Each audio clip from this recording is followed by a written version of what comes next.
Well, welcome back to Just Ranked. We have a great episode for you. We spent a long time putting this together. You may notice a new layout here. I'm Jimmy. That's Dink, Joe, and Chris. We are a podcast that we rank our best top 4 favorite songs of whatever the topic is. Let's get the bullshit out of the way. We are Just Ranked. Go check out justrankedpod.com. It's a great landing page where you can, one click, go to Spotify, Apple Music, YouTube, where you can see me and listen to them. We have a merch tab. Check out the shirts. You might want to get one of those. You know, some people have them, some people don't. That guy up there does. This week's topic, it's a fun topic. It's female solo artists, 80s edition. So just got a little thing I'm going to read for you, some research I did, some fun some tidbits, but it's pretty straightforward. Female solo artists in the 80s, they redefined music through a ton of different music styles, ranging from the queen of pop Madonna and her boundary-pushing dance pop, the powerful range-busting vocals of Whitney Houston, the rock grit of Pat Benatar, synth pop R&B innovator Janet Jackson, the carryover success of Tina Turner broke loose in the 80s, the eclectic dynamo of Cyndi Lauper, new wave art rock stylings of Kate Bush, country crossover country, Dolly Parton and Olivia Newton-John bridged the gap between country and normal music. Normal music. Right. They all blended fashion with video imagery to make them juggernauts of the MTV era. One-hit wonders. They didn't stop at the 70s. Iconic solo hits kept coming. Martika, Shannon had some huge songs in the 80s. They kept that bus going. The mall darlings. You had Tiffany and Debbie Gibson. They made their marks in this decade as well. I can still smell Electric Youth perfume to this day, and it's rough. But I don't want to mention any songs because that's for these guys to do. But these amazing ladies kept up with the boys, paving the way for the decade of divas in the 90s. The bookend starting in the 80s with Barbra Streisand's Woman in Love spending 3 weeks at number 1 to 1989's Straight Up at number 4 for the entire year. Opened and closed the year of 1989 at number 4. What do you guys think? Got any samesies this week? Coming right out with the samesies, eh? Yeah. All right, I guess it's a 3 skin. Just the 3 of us, I mean. Right. Well, just so you guys know, Joe, this is a new thing. Joe does know our picks because he's doing some editing while we're recording, so he's not included in our reindeer games this week. So I'm going to say he knows our songs. God damn it. I'm going to say 2 as well, but I feel like I always say 2. But I'm going to say 2. I'm going to say 1. Okay. So with that, I'm going to hand it off to the first 4 picks, and that is you, Yosef. Well, first of all, I'll start off. You guys are all wrong. No, I was kidding. The power. I have no idea. The 80s, we had the trifecta, right? We had Prince, Michael Jackson, and Reba McEntire. That's my number 4. Just kidding. April Fools. There's your April Fools. No, I mean, my list could not contain this woman because the 80s could not contain her. So I'm, of course, talking about Madonna. Right. My number 4. And you know what? Ironically enough, I did not purposely omit songs I've picked before. Okay. I was going through my list this last couple of weeks, and this is a song I just kept going back to. I've always loved. So I won't mention other ones because you guys might have them. But this is "Oh Father" off of "Like a Prayer" from 1989. Right. That's familiar.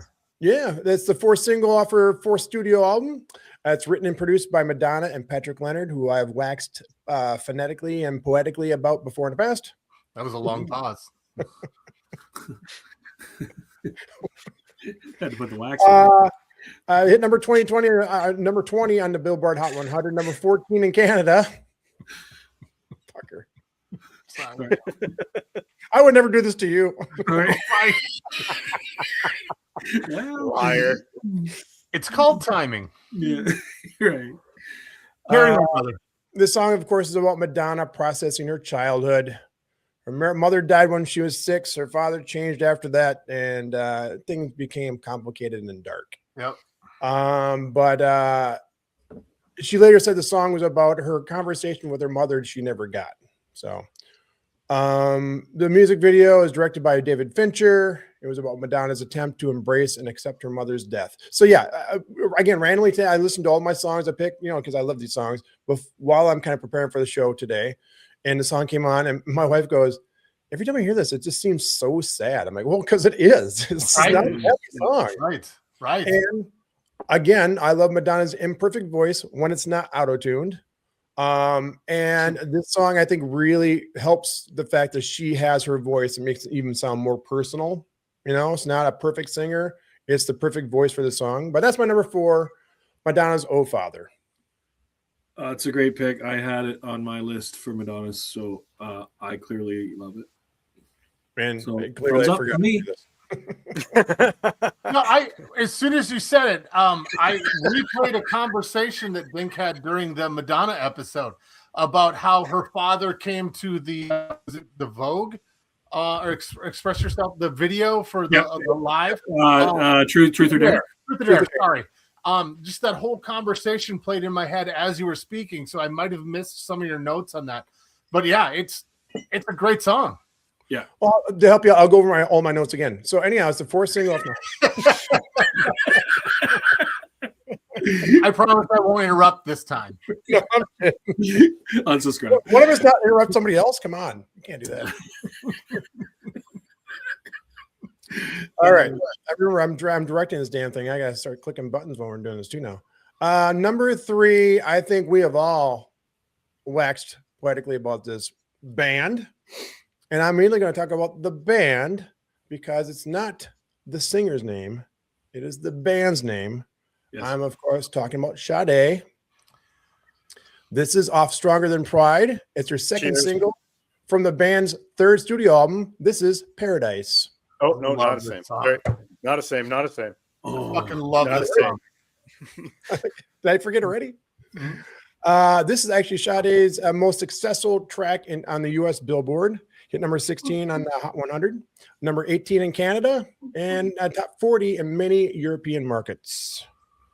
Now, this is what I'm going to say. Most people I even talk to about Sade, they think it's, Sade I do, which is not. She's the singer, but it's the band. It's been the same members all these years.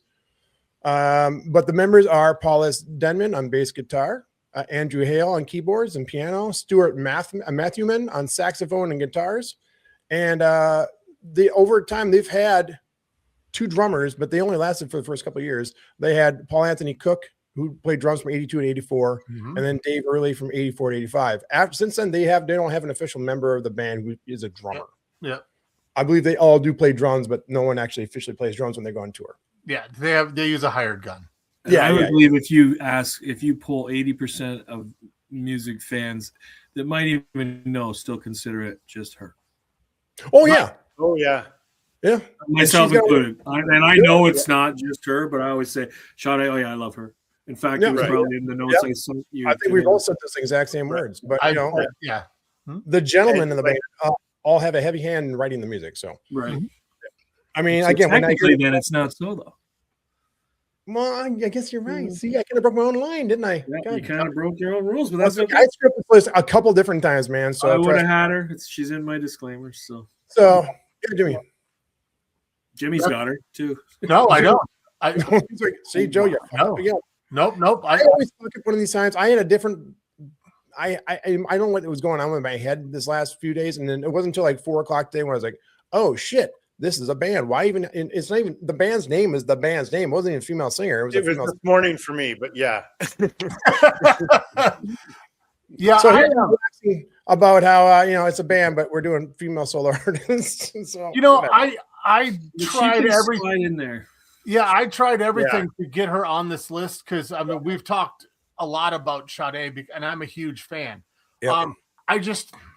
I thought there was maybe some different artists that I'd like to talk about, so I kept her off of the list. Yeah, same here, and that'll be my disclaimer because I think we'll do a show on her. So it made it. I'm just going to slide her out or her in the bed. My number 2. I want to make sure my slides are going over here. My number 2 is from Tina Turner. Nice. Probably not the song you're thinking of. Okay. It is "We Don't Need Another Hero" from the Mad Max Beyond Thunderdome soundtrack. That would be my honorable mention if we had one. Oh, I know we say this all the time, but I fucking love this song. This song is just the feel of the song. It's kind of eerie. Her vocals She are sounds fucking amazing on that. She does, man. It's written, it's the second single off the soundtrack. I don't know the first. I looked at the first thing. I'm like, I've never heard this song before. The first single, never heard of it before. Hit number 2 in the US, number 3 in UK, number 1 in Canada and West Germany, and top 5 in numerous other countries, like a bunch. Yeah, yeah. It was written by Graham Lyle and Terry Britton. And who are those gentlemen? Terry Britton, I know that name. They both wrote "What's Love Got to Do with It." Okay. Yeah, so there you go. It was written specifically for the soundtrack by the two guys, where Tina Turner also plays. She's in the movie as Auntie Entity. Yes. I love this movie. I really do. Over last summer or last fall, I went through and I watched all the old Mad Maxes. That's awesome. They're hilariously not bad, but just outdated a little bit. Cheesy. Yeah. Cheesy. Cheesy is still good. I love him, man. She's awesome. Of course, it was nominated for a Grammy for Best Female Pop Vocal Performance, but did not win. But yeah, that's my number 2. Tina Turner's "We Don't Need Another Hero." Well, this song fell off of my radar. I love Tina Turner. Such an amazing, powerful voice. Yeah. And needed to at least get her into that intro. So I love this pick. Love this pick. Yeah, me too. Like I said, it would have been in my honorable mention. This and "Simply the Best" were really big. I fucking love that song. Yep, that was on my short list as well. Yeah. Oh, absolutely. But "Simply the Best" was one of those songs that, like, when I played on the hockey team, it was on our playlist in the dressing room before, and you see like the 2 toughest guys on the team put it on the playlist. Like, they're the ones that love that song. That's just the type of song it was, right? Yeah. Those big softies. Her voice is amazing. Yeah, they're big softies inside. Well, yes. Who previously had the Bryan Adams Tina Turner song on the Bryan Adams episode? Who that was me. Was that you? Okay. Yeah. Well, Joe, you nailed two of my disclaimer already. So we would have had 2 samesies if I hadn't included them. So. Yeah, I mean, this song I had to include. I just did because every time it goes on, I'll sometimes push repeat because it gets. I just love the song. There's an extended version. I like that one as well. It's not quite as, I don't know. It seems a little more flatter than the single or the album version, but I love both versions. But I wish we could do like a show about 70s or 60s artists who reemerged in the 80s. But I don't know. Number one, I don't know how you'd title that. Right. You know. But it'd be fun because you said about her in your intro about how she reemerged in the 80s, right? Carryover, yeah. Unless we just called it "Reemerging Artists" and then explained it once we started, because we're good. Breaking all the rules. Well, for what you just said, it's so cool, but also so hard. Makes in my particular job of doing this harder is to not keep talking about those same songs, because some of those songs need to be talked about 20 times and they fit into so many of these. I know. Yeah. So it's really I hard. have to go back and look at songs sometimes. Like, did I pick that already in another show? I've done that before too. This one specifically, I went back as did somebody pick this before? And it was just another song in a show we're totally not recording tonight as well. Right. Thought I picked. We're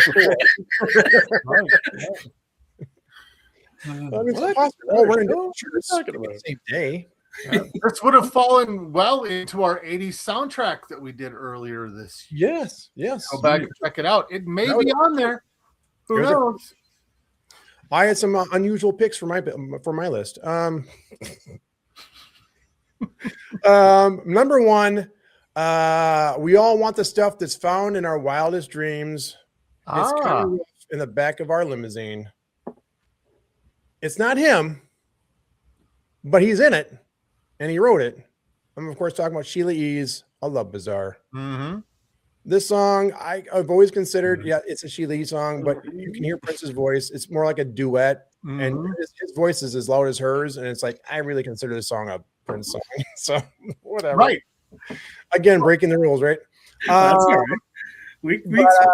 A Love Bazaar is a third track in Sheila's second album, Romance 1600.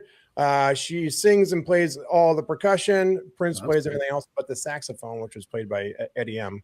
Hit number 1 on the U.S. dance/disco club play chart. By the way, I looked that up. That chart was discontinued in 2020. So, disco club play chart. Yeah, it went from 1978 to 2020. Pretty good. Thanks. Right. Even missed the disco era.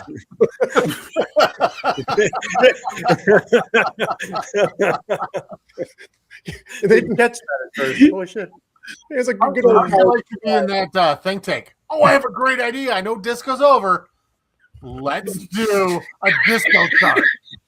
Do it. You're onto something. Right. Or you're on something. Hit number 11 on the Billboard Hot 100, number 7 in the Netherlands, and number 4 again in West Germany. I know West Germany kept on popping up in this week's picks, but it did. Basic tracks were recorded by Prince and Sheila on January 18th, 1985. Cheshire Sound Studios in Atlanta, Georgia, in between 2 Purple Rain concerts. And while Prince was heavily involved in the album, this is the only track on the album credited to Prince and Sheila. So that's it. My number 1 for 19. He didn't get any other credits. Was it? Was that her doing? No, that's him. He did it all the time. He didn't want the credit. He didn't want to be known that he was there. Weird because, like, I've heard other band members go, okay, they did tracks on this one song. He's like, well, I'm not going to give credit on that song, but I'll give you credit on this song, and a song they had nothing to do with. Sometimes it was a favor. Hey, I'll give you a writing credit on this song, which is going to be a single, and you'll get more money for it if I get to do this or whatever. He's like, okay. I mean, it was, yeah like he gave his dad writing credit all the time. Is only really one song. So, yeah, exactly. That's crazy. Well, that is my top 4. That's pretty good. I love this pick. I really love this pick. I know that you're not a huge Sheila E. fan based on what you've said during some of the shows, but I really, really enjoy Sheila E. I mean, I don't know. Very talented. Very talented. Absolutely. Now, were you a fan of hers until things came out? Yeah. That's what I thought. So I always have a memory of her playing at the Grammy Awards and playing with the glow stick friggin' drumsticks. Oh yeah, that wasn't even that long ago, was it? 1985. Or was that back in the 80s? It was in the 80s. Oh, was she played again at another awards show in the last? Oh, she played at Prince's, like when it was like a Prince tribute or whatever. Oh, maybe. Yeah, that would make more sense. Yeah, that was in later on, a couple years after that. That was my for some reason. You remember that was the first I don't remember time the glow stick one. Oh yeah, that's kind of like a big thing, and that was a big deal when she had those out. Yeah. Anyways, and it was the Grammys. Yeah, it was Grammys. Yeah, I think it was was it the Grammys? Grammys or American Music Awards? One of the two. I can never remember. One of the two. Yeah, it was one of those. We used to record those all the time and then watch them back, right, for the live performance. Yeah. If you're watching this, you know the answer. Put in the answer in the comments and tell us how dumb you are. There you go, Dink. It's your turn. That's my top 4. So it's me. It's a great list. Talking, I'll be able to do a better job at the album art. Okay, so. Great we'll job. See. Theoretically. Okay, so I have another Filthy 5 disclaimer. Two of it's already covered. Pat Benatar, All Fired Up, would make strong contention to be on this list, but she was already on another list. Shaka Khan, Ain't Nobody, is really Rufus and her, so it's the same kind of thing as Sade, so I left that here. off. I tried to. And then Tina Turner, same song. Sade, same fucking song. So I'm glad when I sent you my songs today, I didn't send you my disclaimer, or you would have been like, fuck her. I wouldn't have been, because I don't listen to anybody else's disclaimers. I don't think we any of us listen to each other's disclaimers, do we? Right. And the last one is Madonna. Live to Tell. I left it off her list because we talked about it a bunch. Live to Tell would be number 1 on this list. Like, it's king. But I left it off because you guys both had it, I think, during Madonna. So yeah, we've had different times, yeah. So that left again, like other shows, open up the floodgates a little more to get some other shit in there. But anyway, this song, my number 4, came out in August of '82. So my number 4 was released just before I started grade 4. I have some really strong nostalgia from my childhood from this song. I was a young punk that went to a public school that was across the road from my house. I had a major thing for Olivia Newton-John. I had a major thing for a girl in my class when we were in grade 4, some puppy love. And this song kind of brings me back to all that. And that song is Heart Attack by Olivia Newton-John. Nice. ONJ. It was the lead single off her Greatest Hits Part 2, and I don't get to do this that much, but I have the Greatest Hits Nice. Part 2. And my mom ruined it by writing her name on the top. Damn it, Mom. I know, that was a nice one. But anyway, I used to listen to that vinyl all the time, obviously. I fucking love Olivia Newton-John. And I loved this song. And like I said, this is the greatest hits, so it was smart to release. Anytime you release the greatest hits and you have new material, it's always smart. Mm-hmm. Was number 3 on the adult contemporary, number 1 on the RPM charts in Canada. Yeah, and it was her movement, right? From, like you'd mentioned in the intro with country and soft rock was Olivia, right? And this is her movement right after Physical into synth pop and into being an 80s star rather than known as either the girl from Greece or her soft rock country stuff, right? Right. Yeah, there's just something about this song, just the way it drives. I just think it's awesome. It was produced by, and I thought this was kind of neat, John Farrer, who's a well-known Australian producer, and his son is in Maroon 5, has been in Maroon 5 for the last 6 or 7 years. Oh. And his other son is also a producer and has produced Lewis Capaldi and The Script. So I thought that was kind of neat information for some rando Australian. He's an Australian guy too, like Olivia was, right? And that's why they work together. But he's lived in the States for years, and clearly his kids grew up in the States too. So yeah, that's it. Like I had a bunch of other stuff just to really about the momentum of the song and how it lays out. But like I said, you could cover that blanket that with its early 80s synth pop driven. It was such a movement from where she was, but just showed how dynamic she was too. So that's it. Number 4. That's had awesome. My heart beating so hard because you said August of 1982. I'm like, don't you dare have my song. Don't you dare have my song. Oh, wow. So you've got an 82. I do.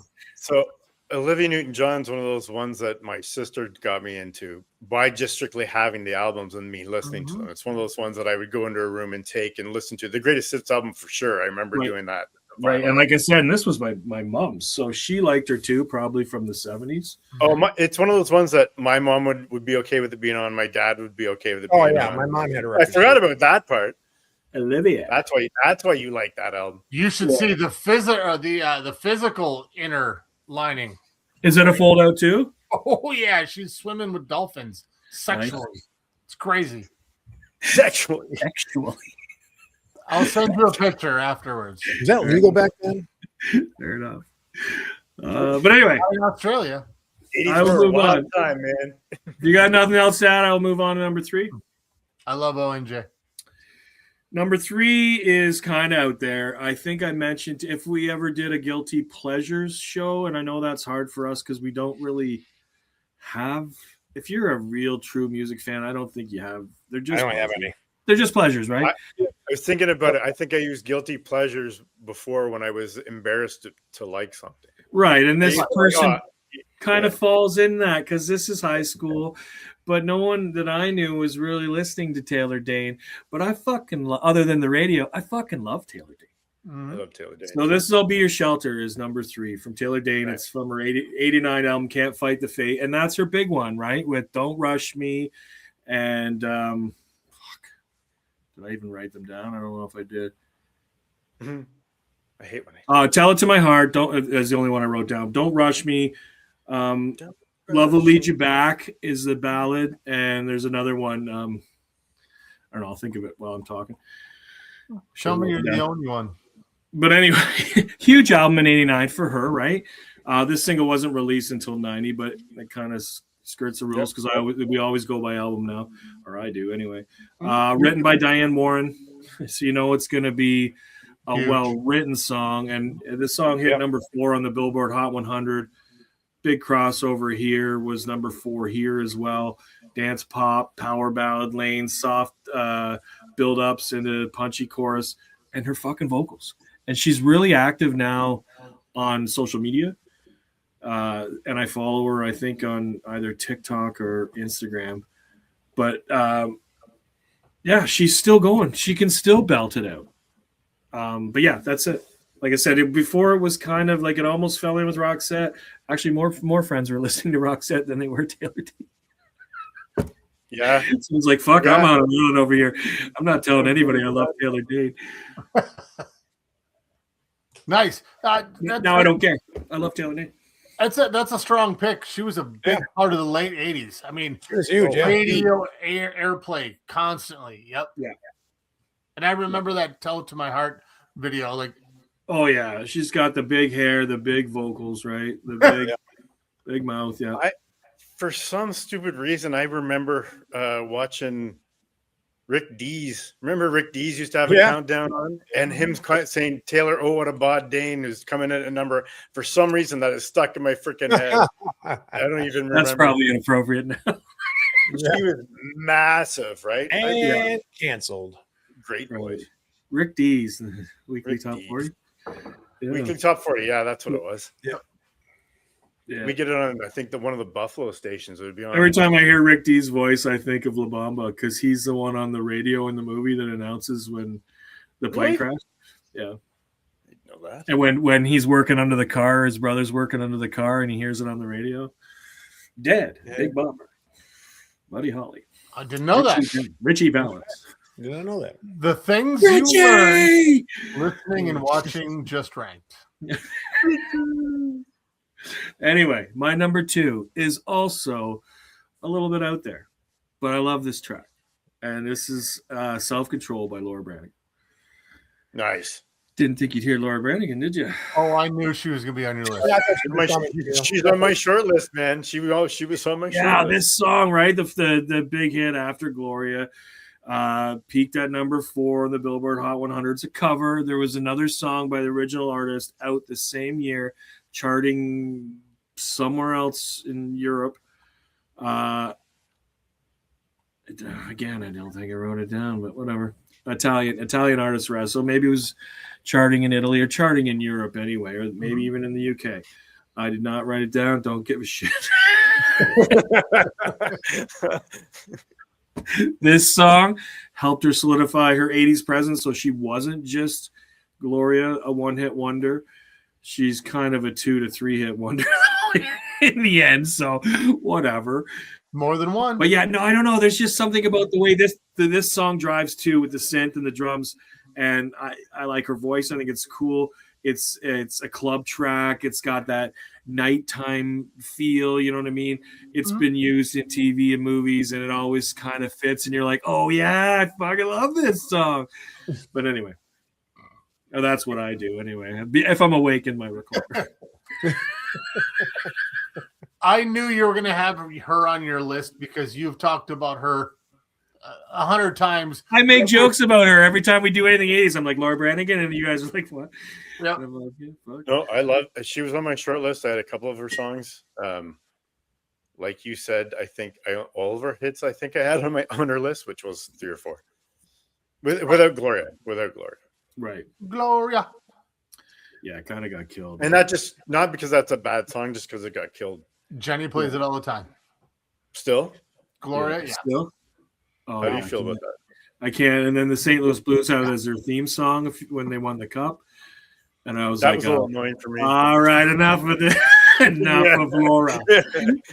Yeah. I think I told you I went to a show in First Avenue. I ran in the lady I was sitting next to, my wife, and she was like, "I'm the executor of Laura Branigan's estate." I'm like, I didn't know that was a thing. That's random, eh? I go, okay, cool. Guys, that's a weird brag too, eh? Like, and what are you gonna do? What are you supposed to do with that information? Actually, and I was just like, "I'm Joe." impressive. Yeah, well, Good to see you. I know, it was Smiling delight. kind of weird. Oh, okay. So I think I did say something like, "Oh, that's a thing," or something like that. And I'm Dave. I'm jealous of your celebrity run-ins, Joe. Right. Nobody answers Jimmy. I met the executor of Laura Branigan's estate, and I know I met the executor of the Frank Sinatra estate. I'm telling you, I have a whole list going here. That's weird, right? Like Just checking off the executor list. right. I know somebody who knew somebody. Right. That is a weird flex. What the Divvied up their shit. It is weird, Right? I mean, I can maybe see the guy with Frank Sinatra, but you know, Oh, weird. Really weird. Oh, too funny. All right. I will move on and wrap this up here. My number one, once I took Live to Tell out of it, was easy. So I don't know what to say. I love this song. I made a Spotify list because I know, Chris, you said that you've done this all along, I think, right? I never did. I always do them in writing. I don't know. I'd go and listen to them, but I never actually. So in the last few episodes, I've started making lists of my 8 to 10 songs before I whittle it down. When I went to add this song to the list, like Spotify tracks all the other lists you have it on. I was like, holy fuck, I had to scroll way down. I'm like, way more than any song I think I've ever seen. I must put it on every single list. And it is Like the Way I Do by Melissa Etheridge. I love this song. Wow. Right? Wow. And it is a perfect song for any setting that you can just put on. Right. And it's a little bit different, definitely different than the other stuff that I've chosen tonight for my songs. It's not synth pop. It's not like it's a rock song, kind of. Yeah, you know what I mean? Like an acoustic rock song. Yep. But anyway, it came out in '88 on her debut, and that's the same debut that had Somebody Bring Me Some Water. Another great track. So 2 great classic one. In fact, Bring Me Some Water was actually bigger than this. This is the secondary song to that. In fact, when I try to get notes, everything I looked was about Bring Me Some Water. I'm like, no, I want the other fucking song. Right. Yeah. Right. But anyway, like I said, didn't chart. Became a radio staple though. So because of Bring Me Some Water, I think, and this song's closeness to it, it got some radio play, but never made the charts. Centerpiece of her live shows, and like extended versions in their live shows. A 5-minute song turned into like 12 minutes of her jamming, right? Yeah. Pretty raw, pretty emotional, bluesy, heartland rock kind of style. But of course, I like that. That's kind of my thing, right? So, but anyway, that's it. That's my number one. Like the Way I Do. It's funny. I actually knew who she was before I even heard a song. I used to get all the guitar magazines and everything, and she was always in the ads for Ovation guitar. She was, the resin-bellied, rounded belly guitars. Before she'd ever been played, but you've been known. I had never heard her. Not that she had never been played, but she was always an endorser of the Ovation. And if I'm looking at that guitar, it is an Ovation. Yep, that's an Ovation. Ovation. Yep.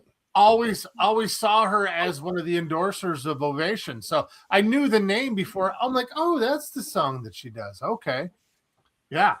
She's fun. Yeah. Oh, yeah. Oh, yeah. Really good. I like a bunch of her stuff, actually. So it's not just a one-off with this song or this album. I kind of liked her most of the way through near the end. Like, and she hasn't, I don't know if she's put out anything new. That's how much I'm not following. But I liked her into the 90s anyway. I like her.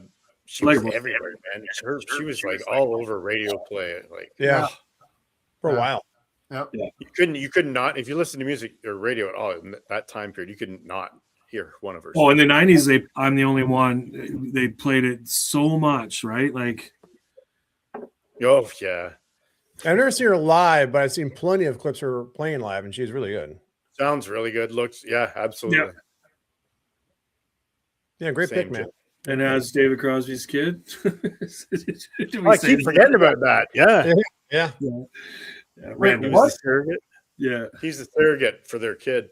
Yeah. Oh, I thought you were saying she was. I'm like, okay, that's real new. She has David Crosby's kid. No, she has his kid. Yeah. Okay. Neil Young was in the bushes and lost his keys. Sorry, I gotta go. That's a callback. All right, I will hand it off to Chris. Let's see what you got. Hopefully some CanCon because I couldn't get any in. Fuck. Negative, Chuck. Oh shit. Sorry. Sorry about that. I think mine is pretty basic. I think if you listen to music at this time period, you will have heard all of my songs.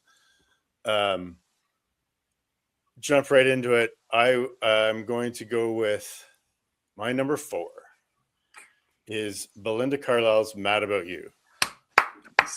That was on my list for a very short time, and it got moved out. Well, I was a big Go-Go's fan. Again, influenced by my sister being and hearing it through her osmosis, right? And to me, this is a very Go-Go sounding song. Mm-hmm. Oh yeah. Even though it's from her first solo album, it was released on May 5th, 86, her debut solo single. But it was written with Paula Jean Brown, who was the second bassist in the Go-Go's after the original bassist left, and co-wrote the song with Jim Whelan. And Mad About You was originally supposed to be done by the Go-Go's for their 4th and unrecorded Go-Go's album. They broke up before they recorded it. Oh, wow. So And she kind of a carryover. Yeah. Yeah, makes sense. Mine. But like the couple of the ex Go-Go's members sang backup vocals on it. So it really is kind of a Go-Go song. Yeah. So that's what was going to be in my notes. There's not a ton of notes on it. The one note that I saw about the video that I thought was funny, that I didn't rewatch the video. Sometimes I do that when we do these lists, but this time I didn't. But I didn't remember that Andy Taylor from Duran Duran was in the video. Yes, he was. I was going to say it if you didn't. Totally forgot about that. Peaked at number 3 in the US Billboard Hot 100 chart and number 1 in Canada's RPM 100 singles chart. It was big here. Mm-hmm. It was huge here, yeah. Massive. 9 in Australia, 8 in Quebec. For some reason, there is a Quebec separate from the Canadian for this. Mm-hmm. They always got to be different, right? They've always got to be their independent for a long time. Fuck. Damn French. It was also 25 in adult contemporary Billboard dance club songs, 21 US cash box number 4.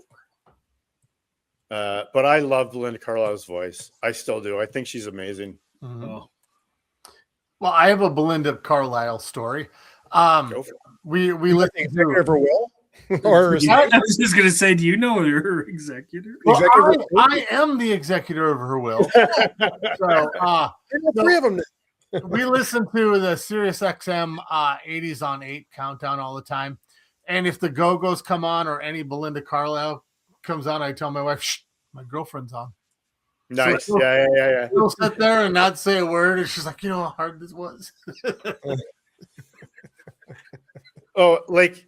And even Mad the Go-Go's, the Go-Go's, if the hits come on, I'm still like, Our Lips Are Sealed. I have not heard it enough. I'll still listen to it again. It's on playlist. It's never enough. Really right?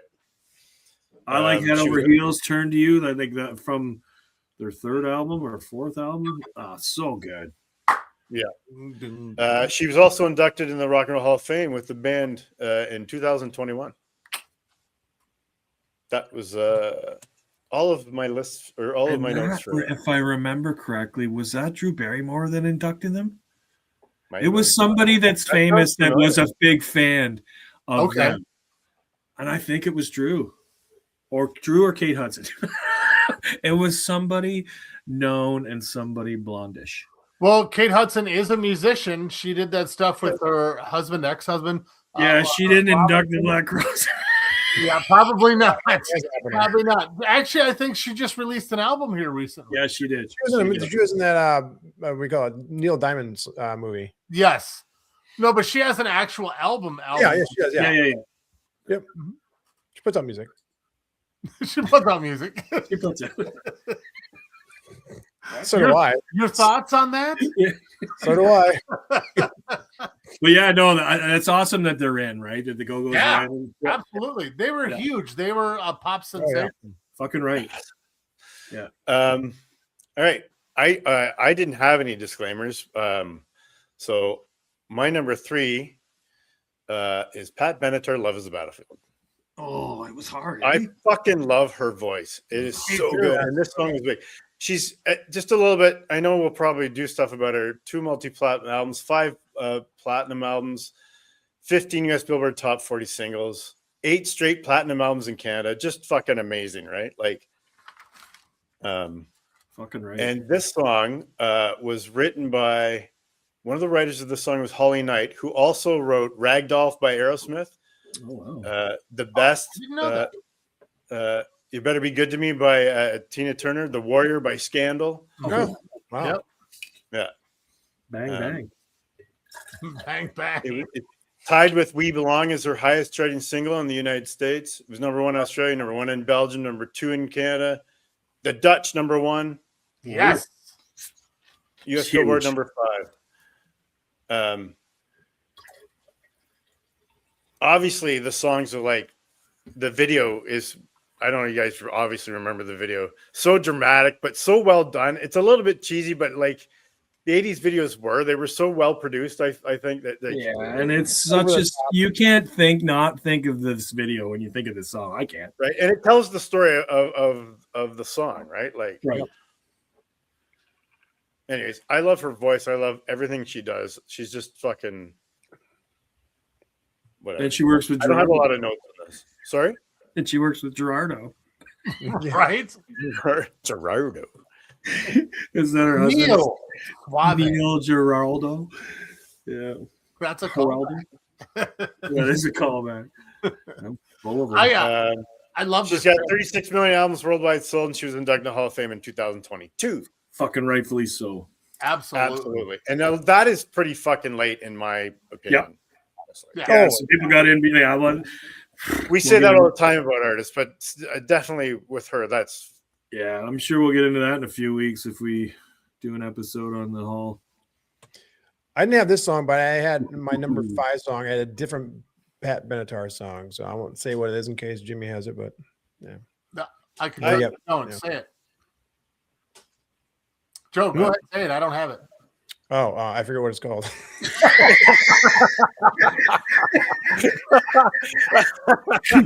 Was it Shadows in the Night? No, we belong. We belong. Yes, it was belong. We belong. That was gold. When I first was thinking, Love is a Good cover, Battlefield, I'm Joe. like, Yeah, it was We Belong. It was belong. No, we won. Right when you asked me, like, oh fuck, it's a title again. you called your bluff. No, wait, like you when I fucking first me. picked the song though, too, I was thinking it's kind of like it's a hit and it's kind of bass, but I mean, whatever, it's fucking awesome. Whatever. It's was still a great. fine Like there's normal great song. basic bitches from that whole. Sometimes I decade. start thinking about it too much because I can't turn my head off, and so I start thinking things like, is this like too much of a basic bitch? But I'm like, no, it's fucking what you like, so just Oh, you fucking like say the it. song. And again, like I say, and Joe said it before, all of us really. Ask me again in 2 weeks; it might be different. If I start listening to more other stuff from different artists and stuff that I forgot that I'm going to hear tonight from you guys and stuff, Yeah. already. Totally. Well, you guys said it. I minor locked it. You know, a little over a year ago when we started this, I would have these contemplations. Oh, that's too basic. I got to go deep. Yeah. I totally embraced the basic bitch because Yeah. those songs are so beloved and well known and monstrous generally that people are gonna know that song. And just as you said the name of that song, I started fucking singing it and the bass line to that song. So good. And I love her drummer, Myron Grumbacher. Just amazing. I love that drummer. Yeah, that's a memorable name, eh? That's an awesome name. I read it once and I've never forgotten it. And that was probably like 1988. Right. Unlike me with We Belong. Right. He was heavy on the drums in that song, Joe. Well, I mean, he had a couple positions in Pat Benatar's band. One was he was the drummer. CEO? Well, he was also, Executor. he was also the executor of her will, And CFO, actually. and who I have met. Right, but didn't email me back. Yes, he's one of them on my list. Jesus. All right, Chris, carry on, brother. Yep. So my number 2 is I thought Joe and I were going to be saying there. I have Sade Smooth Operator, and again, I was going to have to explain. I forgot that they were a band that It's really not though, but it is. But you know what? Everybody thinks of it as her, and so, but Joe did it anyway. So yeah, I did anyhow. right. So fuck, I wish I had her now, and Jimmy could have been on an island. But like again, if I'm being true, I fucking love this song. It's so seductive, and her voice is so. I don't know. There's just something that draws me in. Actually, I wrote down Vulture magazine, Frank Guan, I think it was, October 2017, while reviewing a bunch of Sade songs, wrote, every time she croons Smooth Operator, there's a measure of self-reference. Her immoral protagonist villainy is rendered in such lovely phrases, the listener can't help but be seduced. And that, I mean, I butchered that, but that whole part where it's seduced, that's her voice. No, wait, I totally got the message, though. Right? But her voice, that's her voice, just right in this, especially in this song, I find. Yeah, absolutely. Oh yeah. Right. It's about a con man moving through fashionable circles. Released it's from her Diamond Life album in 1984, written with Ray St. John and Sade when she was a member of the band Pride. Oh wow. Yeah. And one of the funniest things I found, and I didn't really research it to see if it was true, but I remember it happening a couple of times, so I went with it. Anybody who likes Formula One, Joe, do you remember Carlos Sainz Jr. would often sing Smooth Operator in his post-video go down when he would win or podium? They'd like, good job, Carlos, and he would start singing Smooth Operator over the radio. Big accent, it was great. Yeah. Well, he's driving back to the pit lane afterwards. That's just like how that song's ingrained in pop culture still to this day. Absolutely. He did it as recently as last year when he hit the podium for Williams. He did it again. Yeah. Nice. Sorry, I got a cotton mouth. That's okay. Well, Cotton mouth? No, get out of here. I was doing a little research on Sade and talking about her. Because she had a very, very pinpoint fashion sense, you know. And Levi's had reached out to her for an endorsement, and she never responded. And they said, well, she's already sold 1 million Levi's jeans for us because of the Smooth Operator videos that we don't need to pay her. I thought that was very kind of unique and ironic. Kind of butthurt too. Red tab Right. or orange tab? I guess we don't need you. We don't want you. Right. We've already made money from you. Yeah. Yep. I love Sade. Great. Yeah. Absolutely. You can literally pick any I gotta stop saying absolutely. And I'd agree with you. Mm-hmm. I just going to talk about the number 5 Canada top singles. Number 5 adult contemporary Canada. Europe number 7, Netherlands 12. Hot 100 number 5. That was the big one for me. It was 5. 5 anyways, for both of us. Wow. Number 2. Sorry, very awkward there. My number 1. We're waiting. Sorry. My number 1, love this woman's voice, and I never heard anything like it before when I first heard it. I love this album that this is from, but it's Tracy Chapman talking about a revolution. Yeah. But I could name 3 or 4 songs off this album, probably that I could have put on this list. But there's just something about her fucking voice. It's just phenomenal. Single by Tracy Chapman, from her self-titled debut album, July 88, written while Chapman was in high school. She went to prep school in Connecticut, where she felt like she was an outcast economically because she was receiving financial aid to go there. She wrote talking about a revolution, which includes lyrics about economic differences, probably because of this experience. Then she went to Tufts University, where another student, Brian Koppelman, who I didn't know, but then my research was co-writer of Ocean's 13. Wow. And a couple of other movies that I didn't write down. I can't remember off the top of my head now, but his dad was running a publishing company called SBK, and that led to her signing with Elektra Records in 1987. So him smuggling a copy of some of her songs from a college radio station and playing it for her dad got her signing. Wow. Right. As far as this song went, as big as it was and as big as she is, as much as I love this song, not a huge charting song. It charted, but not really high, right?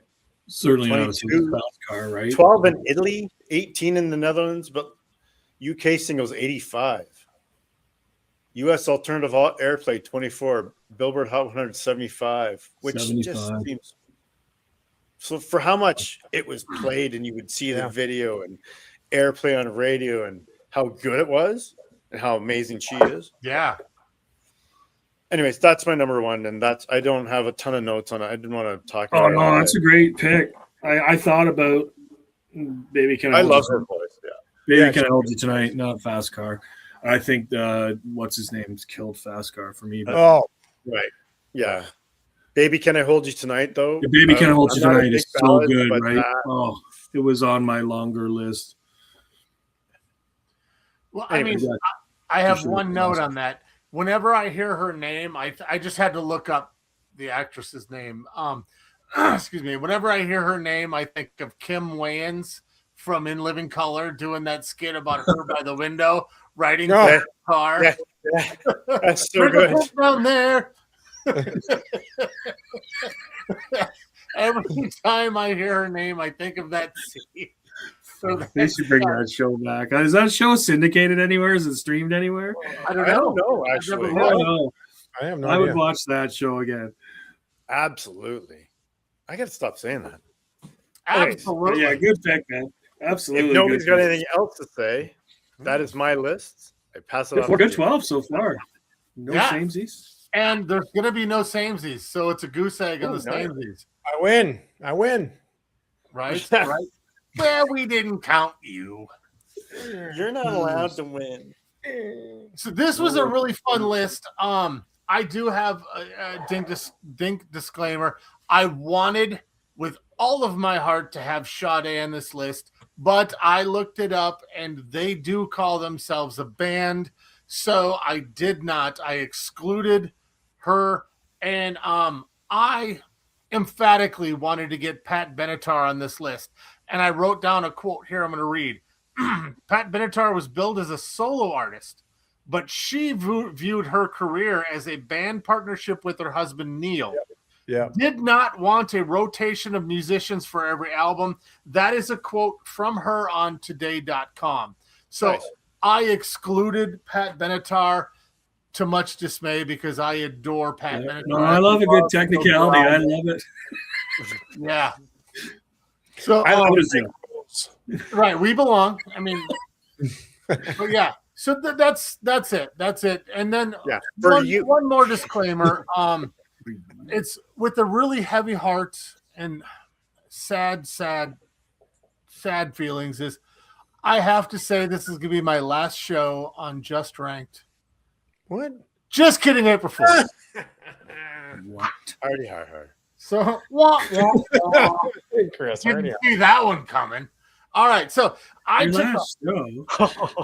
How'd you get to go last on your last show? We should have made you go first. Right. Oh, one more I excluded. I excluded Lita Ford because Lita Ford is a band and is not she's not a solo artist per her. I never considered her. So I kind of went I way. would have considered her solo, but I forgot about her actually. But yeah. Yeah, I mean, because I went through and I tried to get a bunch of rock songs, kind of my modality, if you will, my silo. But I went way out of my comfort zone, and I found 4 songs that I adore, that I love, and I have no problem proclaiming them. I have some surprises. You guys might be a little surprised. I think Joe might have been surprised when I sent my list for artwork. I'm thinking after Ricky Martin, we'll never be surprised. Yeah, no shit. That's actually a pretty good one. After Spin Doctors, I'll never be Or surprised. Spin Doctor. Well, those back to back. Like that back to back ruled out any other surprising back to back. Same show. Right. Well, I got to tell you, I don't fuck around. You don't fuck around. Oh, there's a callback. There's a callback. So I'm going to jump into my list. We're probably skirting that time frame here. So I went with an artist's debut album, self-titled debut album from 1985.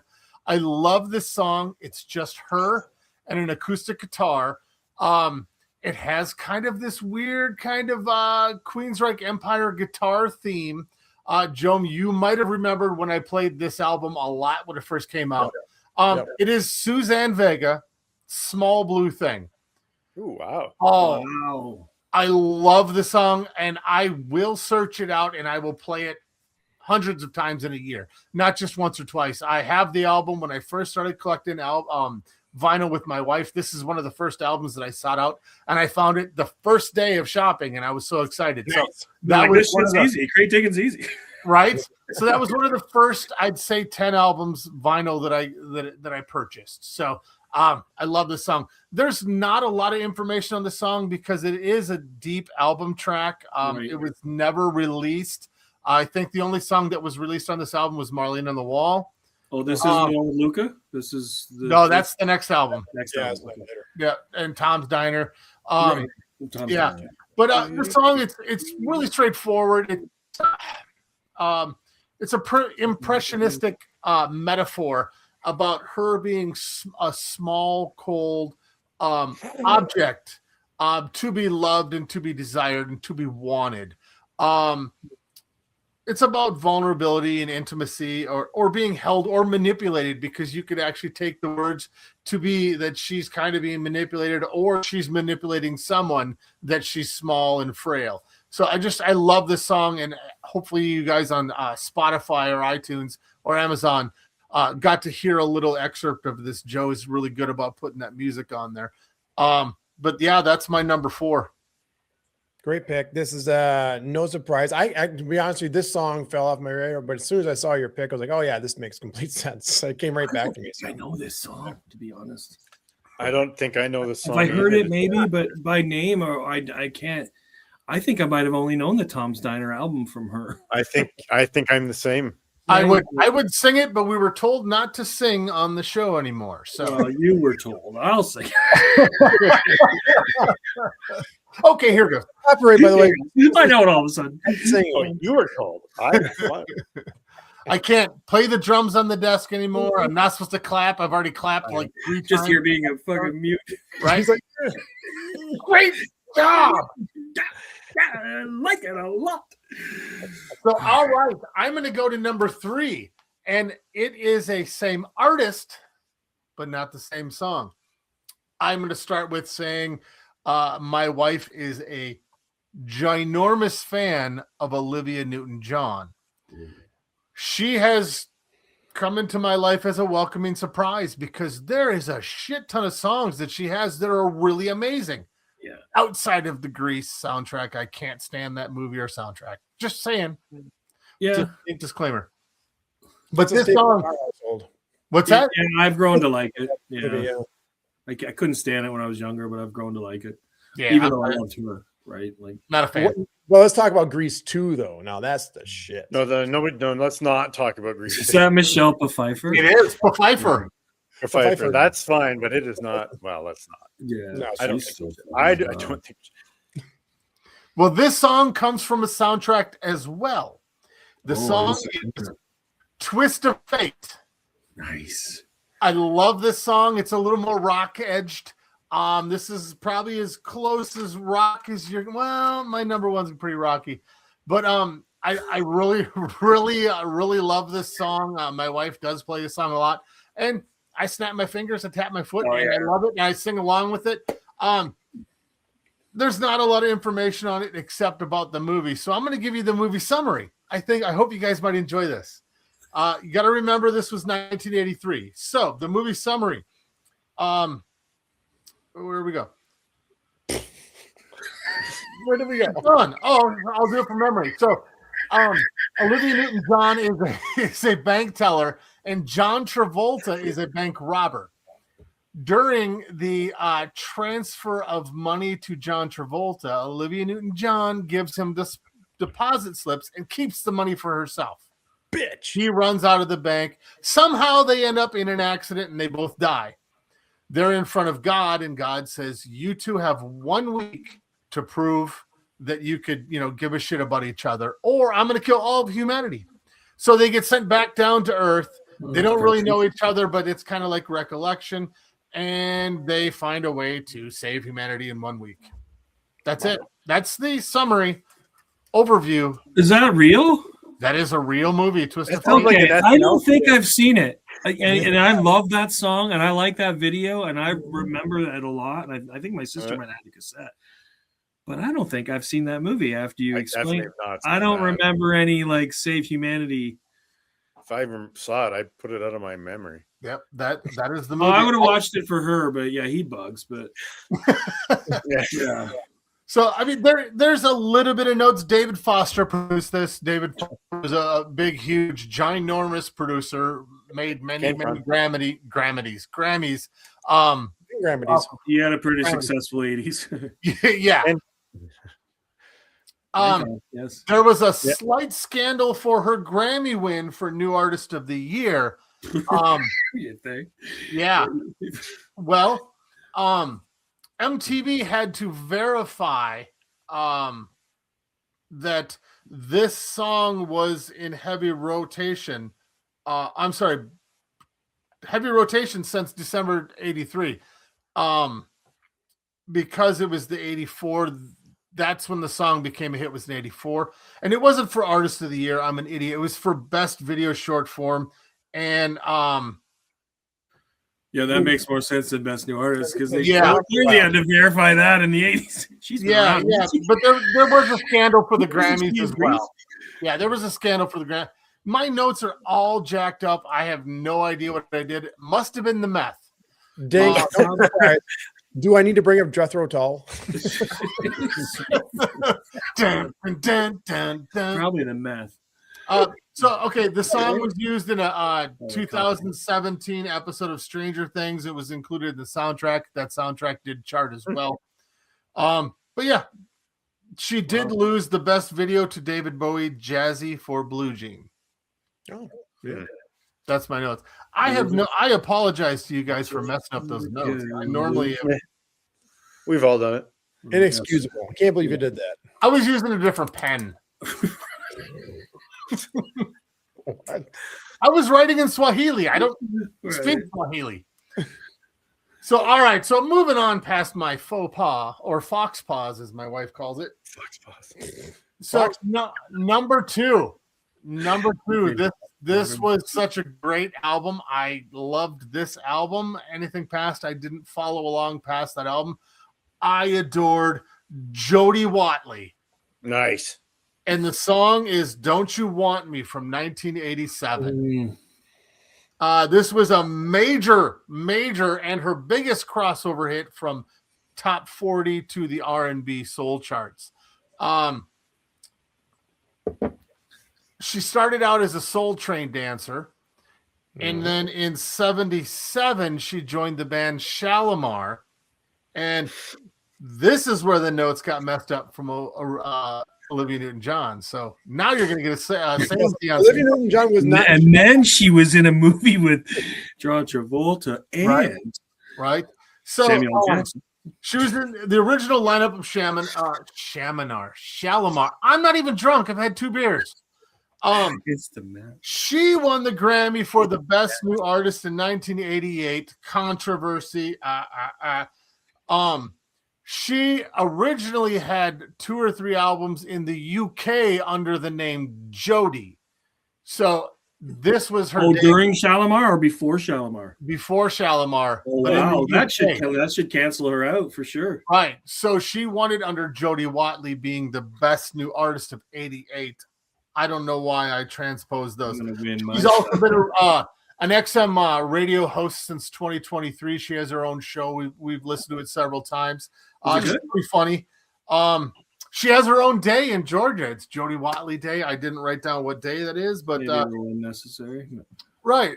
She's won a couple awards. The Billboard Lifetime Dance Achievement. Reach. What's that? It seems like a bit of a reach for Georgia, but whatever. You do you, right? Right. She won the best Billboard Lifetime Achievement Award, crossover music icon at the Black Music Honors. Billboard ranked her number 53 of the most successful female artists of the Billboard Hot 100 history. So holy shit. Wow. 53, right? Yeah. And don't get me wrong, I like her, and both those songs, that and Looking for a New Love, were on my longer list. Right. But Me then too. she only has 2 or 3 I think, really good songs or hits after that. She did release a bunch of albums. I didn't stay with her, but that first stuff is awesome. But wow, to rank her 53, there's really high. Yes. Well, because she's been on the Billboard Hot 100 that much. That's crazy. Yeah, good for her. I would have not have guessed that if you gave me 100 guesses. She might have made the list, but I think it would have been after 53. Maybe not. I don't know. I had her on my list. I was a little surprised by that, so I needed to point that one out. So yeah, that's not just of the 80s, right? That was of all time. Of all time. Of all time. Holy shit. Of the Billboard, since the inception of Billboard charts. Good for her, or weird for them. Sorry, I'm like having my own little conversation over here. Right. But anyway, great pick though, man. Fucking great song. She was everywhere, and she those videos were dominant, heavy rotation. She was so good, right? And I like Shalimar. I'm not a huge. Some people that know Shalimar, and I found Shalimar from Footloose, and then got to know a little bit of Shalimar. Right. But some people are like, they know Shalimar. I'm like, oh yeah. Like it was later for me that I found out she was. I didn't know that right away. I thought she was an original artist when she first came out, and later I'm like, oh, she was in Shalimar. Oh, I love Shalimar. I found out by three songs. Yeah, I found out by listening to her show on XM that she's like, yeah, when I started out in Shalimar, and she. You found out later than me then. I found out in the 90s. So that was probably about a year ago that I found that out. Wow. Yeah. I think I found out tonight you guys talking about her that she was in Shalimar. So the latest. Again, Jeff Frank, spilling the beans. She's also the goddaughter Joe, what did you find? She's the goddaughter of Jackie Wilson. Oh, wow. Her ex-husband, who wrote a lot of this album and produced it, was ex-Prince bassist Andre Simone. Yeah. Yep. Wow. I forgot to say that. It was right there. And before he was her ex-husband, he was probably the executor. Executor of the executor of the executor. Instant man. He delivered the mail to Andre. Sorry, I'm feeling pretty good, but anyway. So all right, those edibles have kicked in, huh? All right, so I apologize to you watchers and viewers for the episode. My segment has been a little. Oh, I don't at all. It's been great. No. It's been great. No. So, when Nick was doing his list, he said something about being released in 1982, and I had a little bit of a heart attack. Well, I had heart attacks. So. Right. So my number one is I'm trying to just move past that. So my number one song has been one of my favorite 80s songs, regardless male, female, what have you.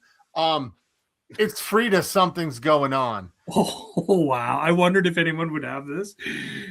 It's obscure, but it's not obscure. You know what I mean? Like, nice. Another one of my first vinyl collections. I love this. Well, there's not much about the song, but there's a lot about how the song was made and who helped make it. Phil Collins was a producer on this, sang backups, and played drums on the whole album. Pretty close. This was her first full English-speaking solo album, but I believe it was her fourth solo album. But this is her first English first language in its entirety album that she had. She didn't really do any of the writing of the music or the lyrics. She helped on some of the lyrics. So she put out through her network of people, A&R guys and whatnot, about songwriters sending in songs. So she had to listen to 500 songs in about 11 weeks to pick songs that she wanted to do. So it was pretty impressive. There is a really small documentary by SVT, that's the Swedish label, while they were recording this. So and they had like 2 or 3 songs that they were showing while they were recording. They were interviewing her and how like removed she was from the process, but how she was trying to make it seem like she was very involved in it, if that makes sense. Yeah, sure. The Earth, Wind, and Fire horn section was flown to Sweden on a week's notice.